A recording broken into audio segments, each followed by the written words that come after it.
और ये मुझे लगता है आप सभी को देखना चाहिए, इसलिए क्योंकि इसमें सभी चैप्टर का सवाल है as a practice set, miss practice है।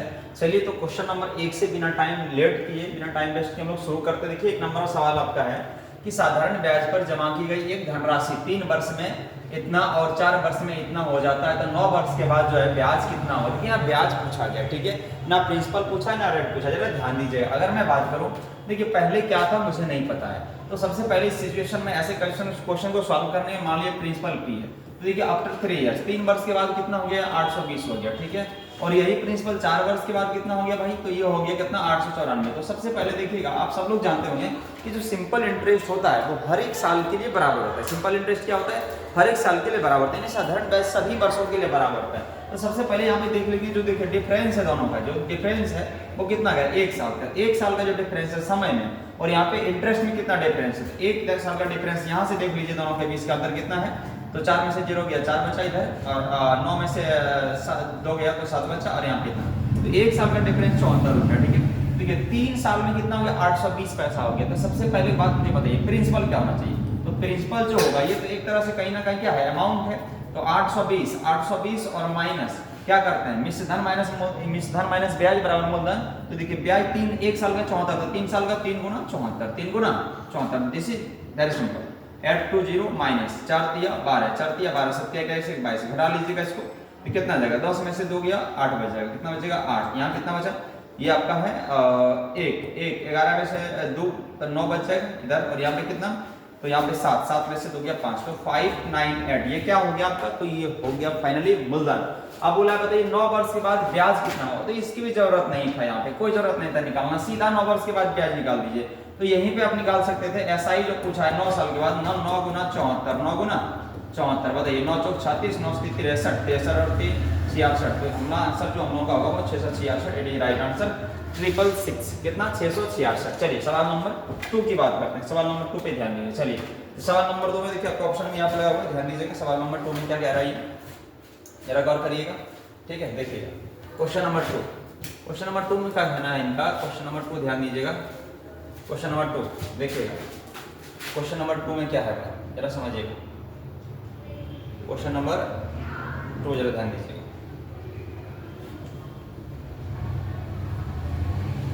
देखिए इनका कहना है कि भाई इनका कहना है कि 3596 रुपया की धनराशि को ABC में बांटिए, किसमें बांटिए ABC में बांटिए, किसमें बांटिए ABC में बांटिए। उसके बाद आगे बताया गया है ABC में बांटिए, उसके बाद आगे कहा गया है जो रेशियो है ABC का 161:119 के अनुपात में विभाजित किया जाता है। A और C के हिस्सों के बीच का डिफरेंस आपको फाइंड करना है, क्या करना है A और C के बीच के हिस्सों का डिफरेंस। सबसे पहले यहाँ पे बात करें तो ABC का जो हिस्सा है वो कितना है 1/6, रेशियो दिया है 1/8 और रेशियो यहाँ है 1/9। तो देखिएगा ये कौन सा रेशियो है, ये भिन्न रेशियो है ना, फ्रैक्शनल रेशियो को हम लोग सबसे पहले हम लोग सिंपल रेशियो बदलते हैं। तो क्या करते हैं 6 8 और 9 का LCM, this is 72, that's it 72 से यहाँ मल्टीप्लाई कर लीजिए, किससे मल्टीप्लाई कर लीजिए 72 से। तो आप जानते हैं 12 छोक 72, 12 छोक 72, 9 ठीक 72, ओके, और 8 बन जाए 9 इट मींस 72। तो ये कितना हो गया 8 9, कितना हो गया ये हो गया, अच्छा यहाँ पे 9 ठीक 72 और 9 ठीक 72, हाँ तो यहाँ हो गया 9, यहाँ हो गया 9, यहाँ 9 और यहाँ कितना 8। चलिए अब सब मिला के पैसा कितना 3596, तो टोटल यहाँ से देख लीजिए 12 8 20 9 29, ओके।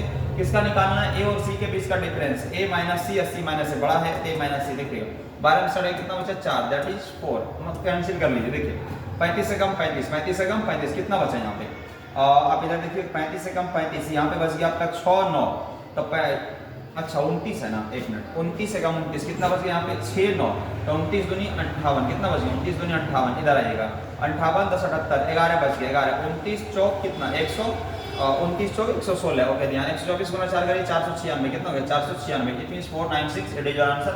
ऑप्शन कौन सा, ऑप्शन नंबर 3 इज करेक्ट। चलिए सवाल नंबर आगे बढ़ते हैं, सवाल नंबर 3, सवाल नंबर 3 पे चर्चा करते हैं, ध्यान दीजिएगा। सवाल नंबर 3 का कहना क्या जरा गौर करिए, दैट्स 1 मिनट, सवाल नंबर 3 ध्यान दीजिए। देखिए किसका कहना क्या है भाई, सवाल नंबर 3 का कहना क्या है जरा गौर करिएगा। देखिए इसका कहना है, सवाल नंबर 3 है आपका, सुनिए इसका कहना है कि 4 वर्ष पहले A और B की आयु का औसत जो 18 वर्ष थी। अब ए बी और सी की औसत आयु 24 वर्ष है। 8 वर्ष बाद सी की आयु क्या होगी? 8 वर्ष बाद सी की आयु क्या होगी? सबसे पहले आप सभी लोग जानते हैं औसत। औसत बराबर क्या होता है? औसत बराबर जब बात करें औसत बराबर क्या होता है? तो कुल योग बटा संख्या, कुल योग बटा संख्या, कुल योग बटा संख्या यानी क्या कर सकते हैं? योग बटा संख्या, ठीक है। ये एवरेज का फॉर्मूला है। तो सबसे पहले यहाँ पे देखिए, अगर हम बात करें योग बराबर क्या होगा? औसत गुना संख्या, औसत गुना संख्या। चलिए, तो ए और बी का एज का जो सम होगा, ए और बी का जो एज का योग होगा कितना होगा? 18 गुना कितना? 2। लेकिन कितने साल पहले बोला है? 4 साल पहले। तो 18 दूनी 36, 36 प्लस 4 4 कितना होता है? 8। 36 8 कितना हो गया? 44 साल। कितना हो गया? 44 साल। अब बोला है ए बी और सी की औसत है 24 वर्ष है। तो औसत है और 24 है, तो तीनों का हम लोग जोड़ देंगे, ए प्लस बी प्लस सी। तो क्या होगा? योग बराबर औसत गुना संख्या 24 गुना 3 कितना? 24 या 72, 24 या 72। तो क्या बोला गया है? सी की आयु क्या होगी? दैट यहाँ पे सी का आयु डिफरेंस कर लिए, ए बी सी है और ये ए बी है, निकाल लिए। इधर से 12 में से 4 गया 8 बचा, और यहाँ कितना है?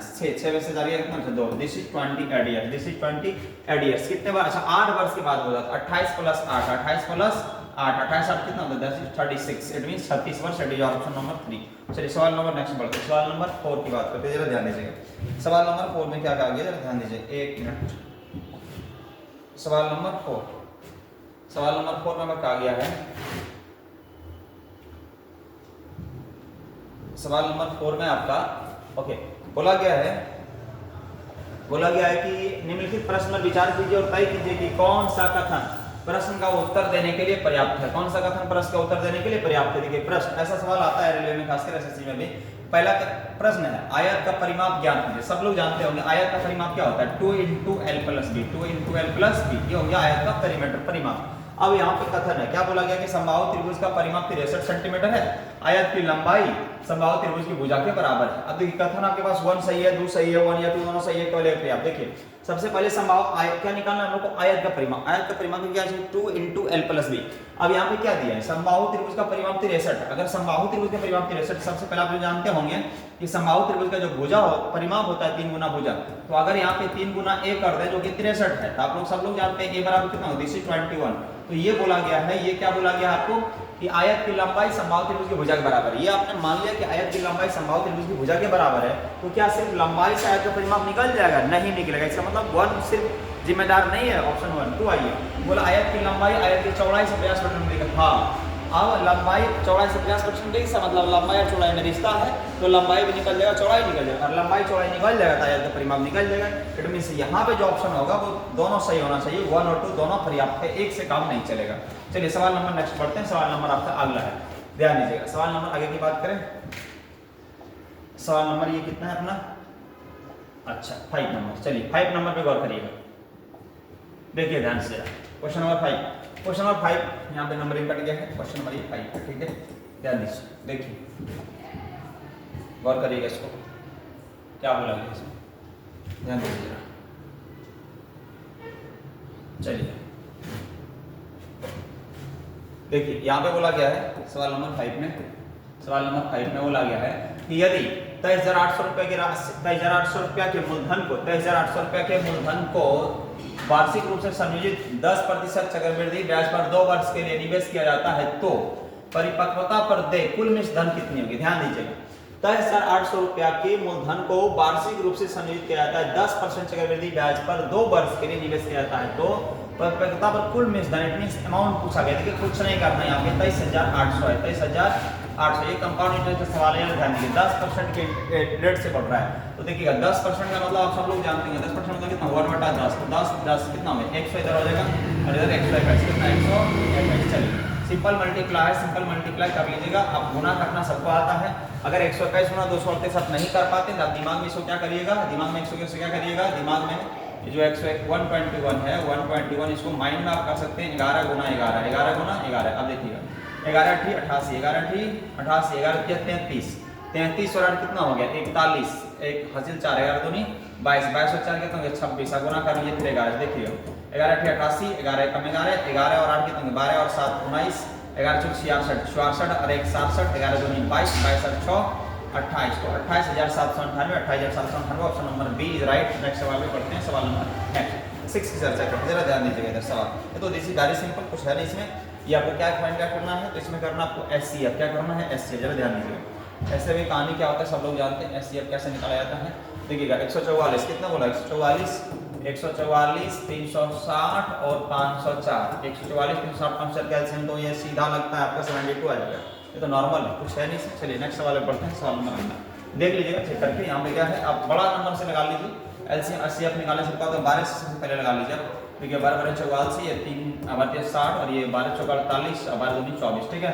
आप देखिए यहाँ सीधा 6 से भी लग रहा है, 2 5 7, अब नहीं लगेगा 72, सिंपल है। चलिए नेक्स्ट सवाल पे बढ़ते हैं। सवाल नंबर 7 की बात करते हैं, जरा ध्यान दीजिएगा।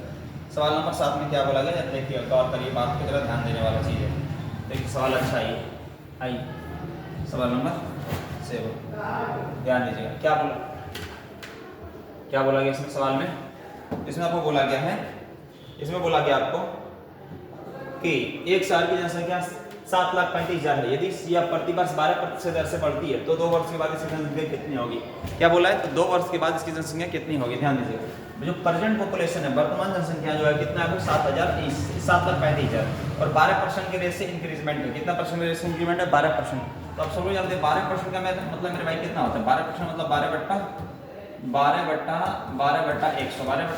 4 से काटिएगा 3, 4 से काटिएगा 25, है ना, तो कितना आ गया 3/25। अब कुछ नहीं करना है, 25 से ये 28 हुई और 25 से ये 28 हुई, ठीक है। तो 25 गुना 25 625 हुई और 28 गुना 28 784 हुई, ठीक है। ये कितना है 784। अब क्या बोला है, 7,35,000, 7,35,000 बटा 625 और निकालना क्या है, पूरा जनसंख्या कितना हो जाएगा ना, कितने वर्ष बाद, 2 वर्ष बाद। कितने वर्ष बाद, 2 वर्ष बाद जनसंख्या। तो ध्यान किससे गुना करिएगा, 784 से गुना करने बाद में दिक्कत होगा तो इस तरह से आपको कर लेना। ध्यान दीजिए ऑप्शन भी तो आपका अलग अलग है, कोई बात नहीं।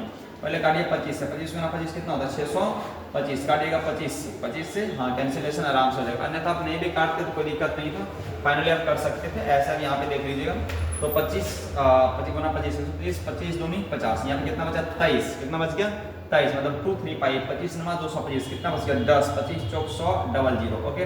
अभी ये और कट जाएगा, ये ऑपरेट हाँ काट जाएंगे 25, हाँ काट जाएगा 25 से कम 25, 25 से कम 25, कितना बचा 4 4 25, 25 से कम 25 कितना बच गया 4 4, 25 से कम 25 कितना बच गया इधर, फिर आपका 19, तो 190 हो जाएगा, हाँ 19 190 मतलब 25 7 175, कितना बच गया 15 150, 25 चौक 150। अब आइए 6 चौक 24, जिसके ऑप्शन में देखिए इकाई में यहाँ पे कितना है 6, यहाँ पे कितना है 4, तो जिसके इकाई में 4 होगा वही ऑप्शन होगा। तो 9 10 यहाँ पे देखिएगा, ये दोनों तो ऑप्शन हो ही नहीं सकता, ये दोनों हो नहीं सकता। अब यहाँ पे आएगा 9,10,864, 9,21,984, 9,10,864। तो गुना करना है आपको 6 चौक 24, ये आ जाएगा 8 7 56, 7 कम 7 लगभग लगभग क्या पूरा लगता है यही आएगा, तो 6 24, हाँ finally 921984 it is your answer. Option number D is correct. चलिए सवाल नंबर नेक्स्ट की तरफ बढ़ते हैं। सवाल नंबर आगे 8 की बात कर लेते हैं, ठीक है। देखिए दिस इज वेरी सिंपल और ये थोड़ा सा माध्यिका का सवाल, तो इस पर गौर करिएगा क्या कहना चाहता है ये, ध्यान दीजिएगा। देखिएगा सवाल नंबर 8 में क्या क्या गया, ध्यान दीजिएगा। बोला गया है कि प्रश्नों 76 83 30 11 81 52 80 34 85 एंड 27 की माध्यिका। देखिए सब माध्यिका मतलब क्या होता है, ये आपके नंबर पे डिपेंड करते हैं। अगर सब संख्या में है, अब सब लोग जानते हैं अगर सम संख्या में, तो इसका माध्यिका क्या होता है भाई, सम संख्या में जब होता है तो माध्यिका होता है n/2 एवं n/2 प्लस 1 एवं ऐसा लिख सकते हैं, ऐसा n/2 एवं n/2 प्लस 1 में पदों का मध्य। ये कब होता है, जब सम संख्या में रहता है तब। लेकिन जब विषम संख्या में रहता है तब माध्यिका क्या होता है, विषम संख्या के लिए माध्यिका होता है आपका सीधा n/2 में पद। आइए यहाँ पे देखिए कितने हैं 1 2 3 4 5 6 7 8 9 10 11, मतलब 11 है। 11 कौन संख्या, सम या विषम, तो सम है, विषम है। 11 कैसा विषम है। तो सबसे पहले आप यहाँ पे क्या करिए जाते हैं, आरोही क्रम इसको सजा लीजिएगा, ताकि आपको यहाँ पे देखिएगा इसका जो माध्यिका निकलेगा, माध्यिका जरा समझिएगा, इसका जो माध्यिका निकलेगा वो क्या निकलेगा सर, तो 11 हुआ है तो 11/2, 11 n/2 प्लस 1 में पद, n/2 प्लस 1 में पद ही क्या होगा, माध्यिका होगा। तो यहाँ पे कितना होगी, अच्छा एक मिनट, n/2 प्लस 1 n 11 है ना, 11 कितना है 11, हाँ 11 है, एक मिनट n प्लस 1/2 में पद, n प्लस 1/2 में पद, n अगर माध्यिका है तो n/2, अगर विषम है तो n/2 प्लस, ऐसा कर लीजिएगा, एक मिनट, n प्लस 1/2 में पद। आइए तो यहाँ पे सबसे पहले दिखेगा 11 प्लस 1 कितना हो गया 12, और 12 को 2 से भाग दिया कितना आएगा 6। तो यहाँ पे देखिएगा 6 नंबर पे कौन है, तो देखिए आइए इधर, तो सबसे पहला नंबर कितना है आरोही क्रम में 11 है, 11 के बाद कौन सा, इसे 12 नहीं है, 13 नहीं है, 14 है क्या, कहीं 14 नहीं है, 15 देख लीजिएगा, 15 देखिए नहीं है, देख लीजिए 11 के बाद सीधा इसमें क्या है 18 के बाद क्या है इसमें सीधा आ जाइएगा, 18 के बाद कहाँ को 27 के बाद क्या है भाई 27 के बाद आपका 30 है, ध्यान दीजिए इधर 30 के बाद क्या है आपका 30 के बाद इधर सीधा 34, कितना है 34, देखिएगा 34 बाद क्या है 35, छठा नंबर पे कौन है 1 2 3 4 5 6 नंबर पे, तो इसका मतलब 35 आंसर हो गया। कुछ नहीं करना है, अगर सम वाला रहे, ठीक है, सम वाला रहे तो n/2 एवं n/2 प्लस 1 में पद का, अगर विषम रहे तो n प्लस 1/2 में पद का, जो तुम्हें परम होगा वही आपका आंसर है। चलिए सवाल नंबर अगला बढ़ते हैं, सवाल नंबर आते हैं 9 की तरफ, देखिएगा 9 नंबर क्या करना चाहते हैं, ध्यान दीजिए 9 नंबर क्या करना चाहता है, गौर करिएगा जरा। 9 नंबर क्वेश्चन नंबर 9, देखिए 9 नंबर क्या कहना है भाई, 9 नंबर कहना है आपका, 9 नंबर कहना है कि एक व्यक्ति 2 मेजों को प्रति 720 रुपए की दर से बेचता है, एक पर उससे जो है वो कितना का लाभ होता है 20% लाभ होता है, दूसरे पर 20% की हानि होती है, तब ज्ञात कीजिए कि इस पूरे संपूर्ण लेनदेन में कुल कितनी हानि या लाभ हुई, कुल कितनी हानि या लाभ हुई। क्या बोला, एक व्यक्ति 2 मेजों को प्रति 720 रुपए के रेट से बेचता है, एक पर उसे 20% का लाभ है, दूसरे पर क्या है 20% की हानि है, तो बोला गया है बताइए कि संपूर्ण लेनदेन में कुल लाभ या हानि जो है वो क्या होगा। देखिए 20% का लाभ है मेरे भाई, तो 20 मतलब 5 से 6 हो गया, क्या हो गया ये CP और ये SP, ये CP और ये SP, अब 20% हानि दे क्या हो गया 5 से 4 हो गया, 5 से 4 हो गया। देखिए सबसे पहले यहाँ टर्म में क्या है 720 के रेट से बिकता है, इसका मतलब SP बराबर है, हाँ सर SP बराबर, तो क्या करोगे यहाँ पे गुना कर लो 2 से, 6 दूनी 12, यहाँ 4 तिया 12, तो यहाँ भी कर लो 3 से, अपन दिया 15 हो गया, ये 15 हो गया, ये यहाँ से 2 से करेगा 15 10 हो गया, तो 12 12 24 हो गया, कितना हो गया 24, और 15 10 25 हो गया, कितना हो गया 25, 25, तो कितना का लॉस, 1 रुपए का लॉस है, यहाँ बोला लॉस कितना है हानि, ध्यान दीजिएगा हानि अगर पूछा गया आपसे, हानि पूछा गया है, लॉस पूछा गया है, तो कुछ नहीं करना है, टोटल कितना है 720, डबल हो जाएगा 720, क्योंकि दोनों लेंगे हम लोग ना, एक लीजिएगा तो ठीक है, डोनों ले लीजिए 720 का कितना हो जाएगा 720 का 1440 बटा कितना हो गया 24, ठीक है। अब एक यहाँ पे दोनों लेना है तो 25 में से 24 आएगा कितना हो जाएगा, एक लॉस होगी है, क्या हो गया लॉस, यहाँ पे लाभ है, ये हानि है, लाभ नहीं है, तो काट दिया 6 से कट जाएगा 60 से, इसका मतलब 60 गुना कितना होता है 60 रुपये ये लॉस में चल रहा है, ऑप्शन नंबर 3 इज करेक्ट। चलिए सवाल नंबर बढ़ते हैं 10 से, ध्यान दीजिएगा 10 में क्या कहना चाहता है, गौर करिएगा 10 में क्या कहना चाहता है, जरा ध्यान दीजिए, इसमें क्या बोला गया, देखिए बोला गया है कि एक समबाहु त्रिभुज की भुजा जो है 12 सेंटीमीटर, इस समबाहु त्रिभुज के अंतःवृत्त की त्रिज्या क्या है। देखिए समबाहु त्रिभुज जो होता है ना, अगर मैं बात करूं समबाहु त्रिभुज की, देखिएगा समबाहु त्रिभुज की कहानियां कुछ ऐसा होता है जिसमें मान लीजिए ये A है, ये B है और ये C है, तो इसमें सभी साइड्स आपस में क्या होते हैं इक्वल होते हैं, ठीक है। तो यहाँ पे बोला इसका अंतःवृत्त की त्रिज्या क्या है, इसका अंतःवृत्त जो त्रिज्या बनता है ना उसकी त्रिज्या आपसे पूछा गया है। देखिए इसका डायरेक्ट फॉर्मूला भी याद रखिएगा, r बराबर a/2√3, क्या होता है r बराबर a/2√3, कितना भुजा बोले 12, और 2 गुना √3 काट दीजिएगा 6 दूनी 12, तो ये कितना हो जाएगा 2√3 पे जरा कैंसिलेशन हो जाएगा 2√3, option number D is correct. चलिए सवाल नंबर नेक्स्ट की तरफ बढ़ते हैं, सवाल नंबर 11 की हम लोग चर्चा करते हैं, ध्यान दीजिए 11 में क्या कहना चाहता है, ठीक है। 11 में सवाल हम लोगों से क्या कहना चाहता है, देखिए सीधा कहना है इनका, सीधा क्या कहना है भाई, बोला गया है कि एक बेलन की जिसकी त्रिज्या 20 सेंटीमीटर है, एक बेलन जिसकी त्रिज्या 20 सेंटीमीटर है और ऊंचाई 50 सेंटीमीटर के कुल पृष्ठीय क्षेत्रफल और बक पृष्ठीय क्षेत्रफल का अनुपात ज्ञात करें। तो सबसे पहले आप सब लोग जानते हैं, देखिए बेलन का कुल पृष्ठीय क्षेत्रफल क्या था भाई 2πr × r + h, ये आप जानते हैं, और बक पृष्ठीय क्षेत्रफल क्या होता है 2πr h, ठीक है। 2π बन गया से r कैंसिल, देखिए r और h जोड़ दिए 20 और 50 कितना हो गया 70, और ये जोड़ दीजिएगा 50, कैंसिलेशन कर दीजिए कितना है 7:5, ये हो गया आंसर हम लोग का, ऑप्शन नंबर 2 इज करेक्ट। चलिए सवाल नंबर नेक्स्ट की तरफ बढ़ते हैं, सवाल नंबर 12 की बात करते हैं, ध्यान दीजिए 12 में क्या कहना चाहता है, 12 में ये क्या कहना चाहता है हम लोगों से, ठीक है भाई। देखिए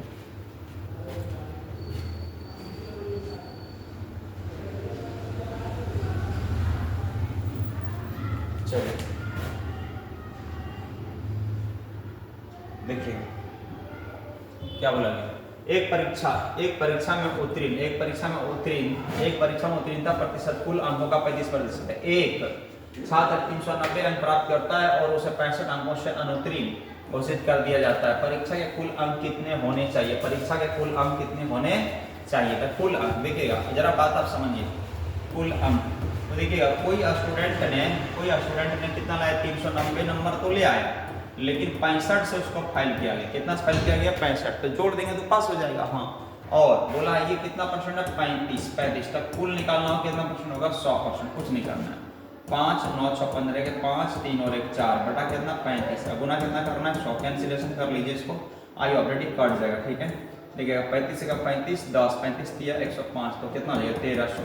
कितना आ जाएगा? 1300 ऑप्शन में कोई है? Option number 4 is correct. चलिए सवाल नंबर नेक्स्ट बढ़ते हैं। सवाल नंबर आते हैं 14 की तरफ, ध्यान दीजिएगा। 14 में ये क्या कहना चाहते हैं हम लोगों से, जरा इस पर बात करते हैं हम लोग। ठीक है, देखिएगा 14 में ये क्या कहना चाहता है हम लोगों से। आइए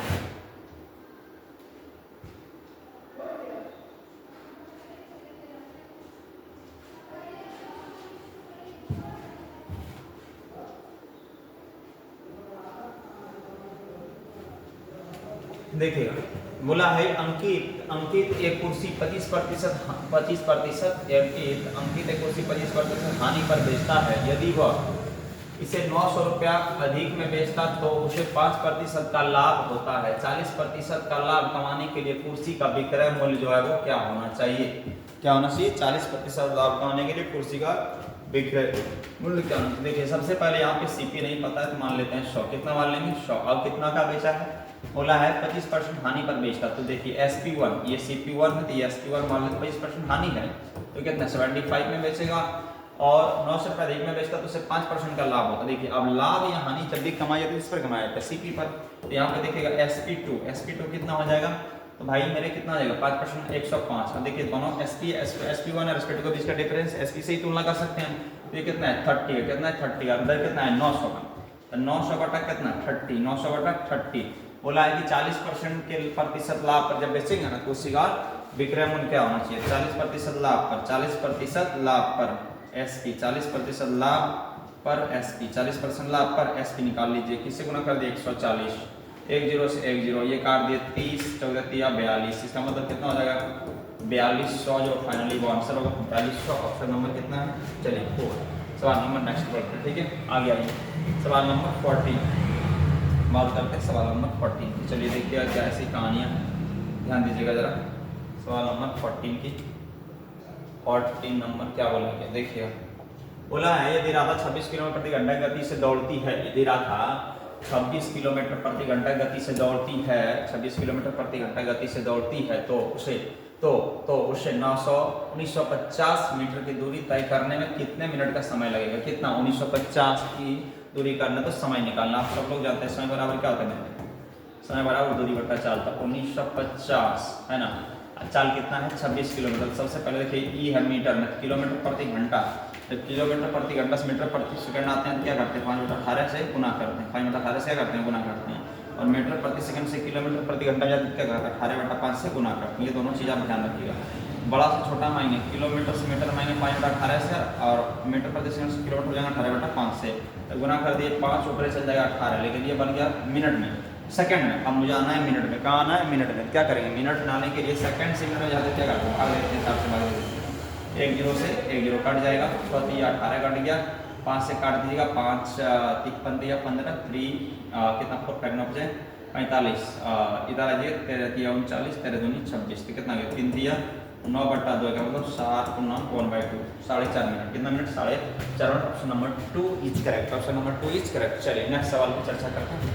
आइए सवाल नंबर अगला 50। ठीक है, 15 नंबर सवाल देखिए क्या कहना चाहता है। देखिए गौर करिएगा जरा। 15वां सवाल अच्छा सवाल है, देखिए ध्यान दीजिए, देखिएगा क्या कहना चाहते हैं।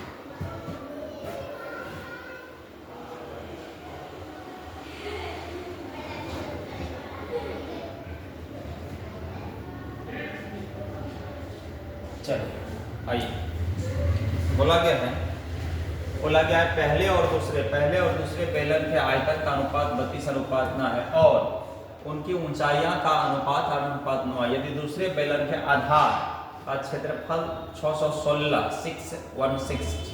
सेंटीमीटर स्क्वायर है तो पहले बेलन की त्रिज्या कितनी होगी? आप सब लोग जानते हैं कि बेलन का जो आयतन होता है मेरे भाई, देखिए जरा समझिएगा, बेलन व्हाट इज सिलेंडर, बेलन जो है जरा बात इस पर गौर करिएगा। बेलन यहाँ पे जो होती है चीज़ें, बेलन की मैं बात करूँ तो बेलन में ये क्या होता है? हाइट, ये क्या होता है? हाइट, ये क्या होता है? रेडियस, ये क्या होता है? रेडियस। तो बेलन का जो सबसे पहला मेथड जो वक्र क्षेत्रफल होता है CSA कर्व सरफेस एरिया कहते हैं, कर्व सरफेस एरिया वो होता है 2 पाई r है, टोटल सरफेस एरिया TSA जैसे संपूर्ण पृष्ठ क्षेत्रफल कहते हैं वो होता है 2 पाई r into r plus h, ठीक है। और यहाँ पे वॉल्यूम जो होता है आयतन जिसे कहते हैं वो क्या होता है? पाई r स्क्वायर h। तो यहाँ पे जरा ध्यान दीजिएगा, बोला है बेलन का आयतन दिया है, दिस इज 32/9, ठीक है। अब बोला है उनकी ऊंचाइयों का रेशियो दे रखा है, दिया है दूसरे बेलन का आधार का, पहले बेलन का रेडियस पूछा है। तो सबसे पहला मेथड दूसरे आधार, देखिए आधार ये होता है, ठीक है, और ये वृत्ताकार होता है। बेलन का आधार कैसा होता है? वृत्ताकार होता है। वृत्त का क्षेत्रफल क्या होता है? पाई r स्क्वायर तो यहाँ निकाल लीजिए 22/7 गुना r स्क्वायर बराबर कितना हो गया? 616। देखिएगा 11 दूनी 22, 11 5 55, 11 86, 1 काट दिएगा 28 दूनी 56, 28 7 कितना होता है? r स्क्वायर बराबर से आपको निकालना है तो 28, यहाँ 7 है, यहाँ 2 निकाल दिए, 7 दूनी 14 हो गया। आपका रेडियस कितना हो गया? 14। चलिए इसको नीचे लिख देते हैं, ज़्यादा ध्यान दीजिएगा। 14 रेडियस आ गया। अब क्या करना है? 32/9 तब पाई, देखिए पाई r स्क्वायर, देखिएगा पहले बेलन की त्रिज्या तो पाई r स्क्वायर, h कितना दिया है भाई? 8 है 9। देखिए यहाँ भी पाई होगा r स्क्वायर, तो इसमें ये दिया है 14 गुना 14 भी निकाले 9, h से कितना है? तो 9। ठीक है, 9 से 9 कट जाएगा, 8 32 कट जाएगा, पाई से पाई कट जाएगा। देखिए 1 14 यहाँ से 4 में से 2 तो r बराबर कितना निकलेगा? 4 का वर्गमूल 2 होता है, 14 1 14 बाहर दी, 14 दूनी 28 कितना हो जाएगा? 28 सेंटीमीटर हम लोगों का फाइनली आंसर होगा। ऑप्शन नंबर जो भी, ऑप्शन नंबर 3। चलिए तो हम लोग आज यहीं पे रुकते हैं, मिलते हैं फिर नेक्स्ट वीडियो में। तब तक के लिए थैंक यू, बाय बाय।